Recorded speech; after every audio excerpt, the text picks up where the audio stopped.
За сайн уу. Тэгээ нэг Тэнгэрийн эрен сэргэн мандал гэдэг намыг бий болгочмоор байдаг. Тэгээд яг бас бүртгэлийн үйл ажиллагаанд нь бол бас нэг намын гишүүд 801 өний гаруйсах цуглуулсан чинь тэр дотор нэг манайхан нэрээ, регистрээ, аваг нэрээ, оршин сууж байгаа хаяг маяг гэдэг асуудал дээр зөрүүтэй болоод буцсан.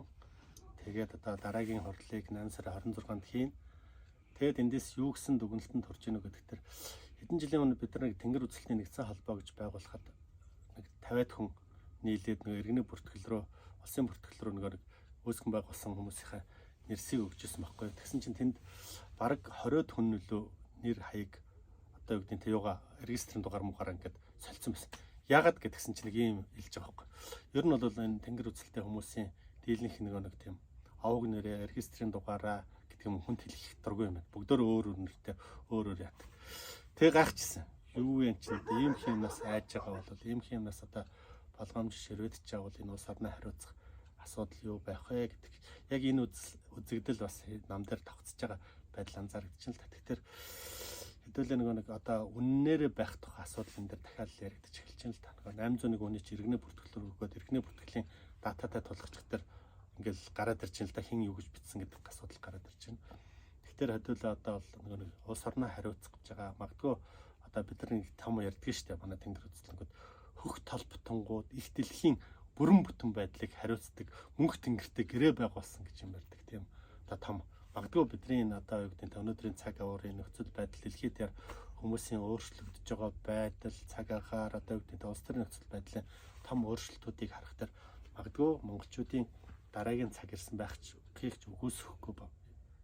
Одоо тэр бидрийг хүлээгээд ч гэдэг юм уу том дэг соёлыг том одоо амар амгалан тогтоох дараагийн эзэдээ хүлээгээд сууж байгаа байх магадлал одоо нэг гадаад орчин нөхцөл ингээд хувьсгалын тохироо гэдэг шиг бүрдээд ах шиг тийм санагдаад байгаа байхгүй.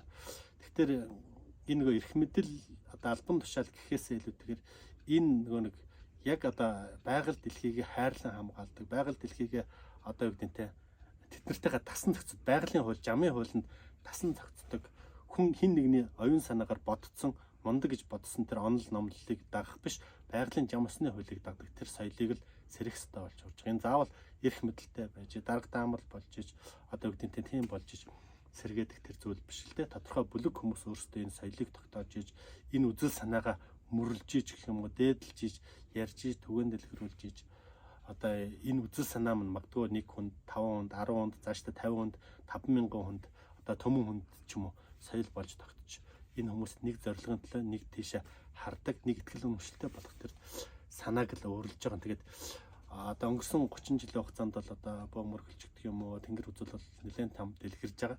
Тэгээ энэ дэлгэрээд энэ юу гэхээр нэг тийм улс төрийн төр төсний итгэл үнэмшил үзэл санаа болж чадахгүй л энэ өөрөө юу гэдэг нь зүгээр л нэг тийм шашны эффект шиг нэг тийм тодорхой бүлгүүд болоод хувирахаас биш өөр илүү хэтэрч чадахгүй гэсэн тийм төгөлтөнд төрөөд яг энэ үзэл санаагаар хүмүүжсэн энэ үзэл санааг өөрийн биедээ шингээсэн тэр хүмүүсээр одоо юу гэдэг нь хамтын тэр хүмүүс хамтдаа улс орноо за цаашлбал ихтлхийгээ хүн ардаа хариуцдаг тэр соёлыг тэр үзэл санааг түгээн дэлгэрүүлэх тэр үйл хэргийг л эхлүүлж байгаа. Мэдээж энэ бол өнөөдөр хийгээд маргааш үр дүнд хүрэх гэж байгаа зүйл биш. Магадгүй 5, 10 жил, 50 жил, 100 жилийн том үйл хэргийн эхлэл болоо явах болов гэж бодож байна л да. Алтан дэд үний айлгыг ингээд уншдаг хүмүүс бүгдөө мэдж байгаа болоо гэж бодож байна. Алтан дэд үний айлгыг энэ нэг хамтын хариуцлага гэдэг зүйл анд болох тэр зүйл маань бол улс төрийн бүлэглэл болж ижил хэрэгждэг. Тэр нь Чингис хаан Тэнгэрийн зарлиг жамуух иргэний зоригтлогт нам байгуулсан гэдэг тийм зүйлүүд байдаг үстэй. Тэгэхээр тэр зарчмын дагуу л явж байгаа зүйл болохоос биш нэг тийм олон баяр гэж юм уу. Эсвэл магадгүй энд нэг хэдэн төгтөөд нийлээд улс төрийн амбицаараа илэрхийлээд дарга даамал болох гэдэг албан тушаал хүрэх гээд ингээд явж байгаа зүйл биш гэдэг талаасаа бол бидний хувьд л тийм итгэл үнэмшилтэй байна. Энэ өөрөө том соёл, энэ өөрөө том үзэл санаа, энэ өөрөө том сэргэн мандалтын гишгүүр болох ёстой. Тэрний төлөө хэдэн жил зарцуулах нь магадгүй бидний нас хүрэхгүй шүү. Гэхдээ энэ үзэл санаагаар зэвсэглэгдсэн энэ үзэл санааг тээсэн маш олон хүмүүсийг төрлөө ордог үе таалах тэр гишгүүрийг бид нар одооноос бэлтгэж ёстой гэсэн тийм санаагаар эхлүүлж байгаа ажиллаа. Тэгээд энэ талаар бол бас яг хоо ер нь бол энэ үзэл санаагаа тайлбарлах, таниулах, ойлгуулах чиглэлээр бас цуврал жижиг бичлэгүүд хийгээд тавиад яа гэж бодож байгаа маа. Тэгээд эхний өдрийн яриаг энэ хүргээд өндөрлөө. Баярлалаа.